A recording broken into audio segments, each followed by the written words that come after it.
Shabbat Shalom, and this week is a special Haftorah. It is called Shabbat Zachor.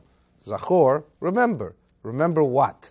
Well, remember what Amalek did to us. We read a second Torah today, and we read from the section that talks about how the Amalekites, this nation that had heard about Bnei Israel leaving Egypt, and that the whole world was in awe of the miracles that the Jewish people had happened to them, and the destruction and the damage to the world superpower, the Egyptians, how they were swallowed under the water after the waters parted.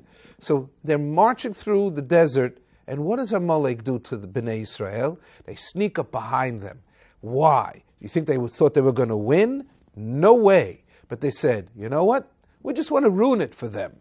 That's it. If you can't be a winner in life, let's just ruin it for whoever else we can. A bunch of miserable people. God detested these people and said, you must destroy and wipe out everybody from that clan. And that we see here in a Haftorah that comes from the book of Shmuel. And this is Shmuel Aleph, Perek, Yud, Tes. Now we're looking at, Tet Vav, 15. So now, what is the story going on? We came to the end of the Shoftim, the end of the judges. And Shmuel, Samuel, is the final Shofet judge.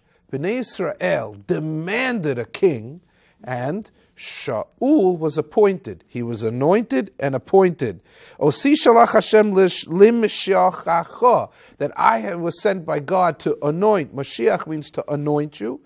And then after the king was anointed, then there was also coronation.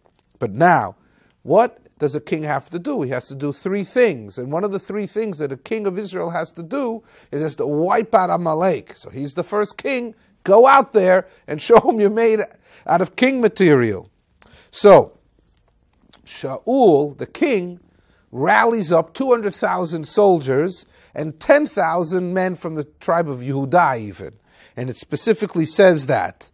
And the instruction is to go. Now in the Torah, we are told by God to wipe out all the men and the women. Here, Shmuel tells Shaul, hit all the women, kill all the men, the women, and it goes through this nursing babies and all the youngsters. Then it goes into animals. Sure, okay, karbanot animals, but then also gamal v'chamor, camels and donkeys. In other words, I want you to destroy anything that has a heartbeat, wipe them out. So this is more what the Navi is telling Shaul than God told in the Torah to the king to do. The Kenites, we've seen this earlier, where a Kenite with the story of Devorah and Yael was also a Kenite. Yisro was a famous Kenite, and the Kenites were good to the Jewish people. So even here in the story, we remember that Shaul tells the Kenites to go get out of the way because there's going to be a bloody war here. Now, the head of the Amalekites was this man named Agag. He was the leader of the Amalekites. He was also a sorcerer. And Hashem speaks to Shmuel, and he says that instruct Shaul to go wipe everybody out. Shaul goes to war. He kills everybody, except Agag. He puts him in a holding pen. He doesn't kill him. And the animals, he saves some of the animals. It's like, what? Now what? Hashem speaks to Shmuel in the dream in the night, in Nevuah, and he says, Houston, we have a problem. Shaul is not king material. You have to take him and you have to dethrone him. Shmuel wakes up, oi, look what I got to do today. And he goes early in the morning and he meets up with Shaul, and Shaul is saying, see, I did what God asked to do. Very specifically, I killed everyone off. He didn't kill Agag. Why not? One of the Midrashim says that Agag's mother wasn't killed. Agag's father was killed. He was an Amalekite. But Agag's mother wasn't. She was from a different tribe. And Shaul didn't want to kill anybody unnecessarily. So he deemed that Agag was no longer considered a Amalekite. Okay. Is that king material? No. Is that compassionate human being material? Yes. These are two separate things. And then the animals.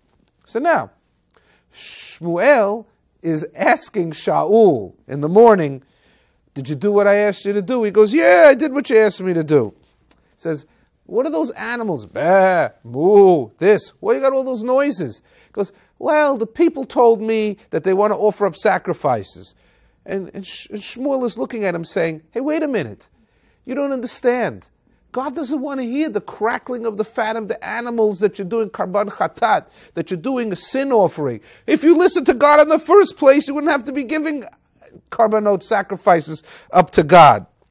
So that now it says, Nichamti ki himlachti et Shaul. I regret, I am sorry that I appointed Shaul the king and that he didn't do what I asked him to do. So now, Shaul is pleading with Shmuel and he says, listen, please, forgive me. I understand that I didn't do what I was trying to do, but I was listening to the people. And then Shmuel says, Halo im katon ata be'einecha. Are you so small in your own eyes that you're going to tell me as the king of Israel, you're listening to what the people have to say? You're Rosh Shiftei Yisrael ata. That you are the head. The head controls the body. The body doesn't control the head. You're not king material. Don't you understand? Why didn't you listen to what Hashem asked you to do? And he says that I have sinned. After twice denying it, then Shaul says, yes, you're right. I'm sorry. Please forgive me. And what happens? Shmuel says, I can't. He turns away. Shaul leaps for grabbing of the coat of Shmuel, and then Shmuel says, Kara Hashem et mamlachut Yisrael meidcha hayom, that you are now having the kingship torn away from you. God has torn it away, and it has given it to L'reacha.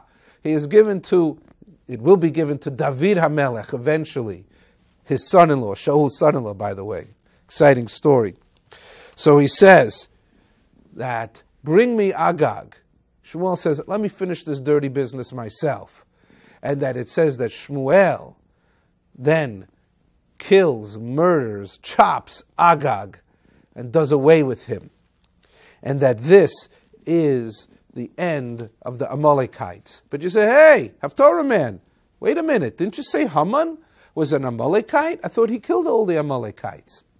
If you read the Midrash, there's this fantastic story that says that Agag knew sorcery, he knew kishuf, and that while he was in the holding pen, he morphed himself into an animal, and there was another animal there, maybe another morphed human being, and he cohabitated with the animal. Yeah, conjugal visits in jail, and that afterwards they morphed back out, and that Haman is a descendant of this little romance in jail.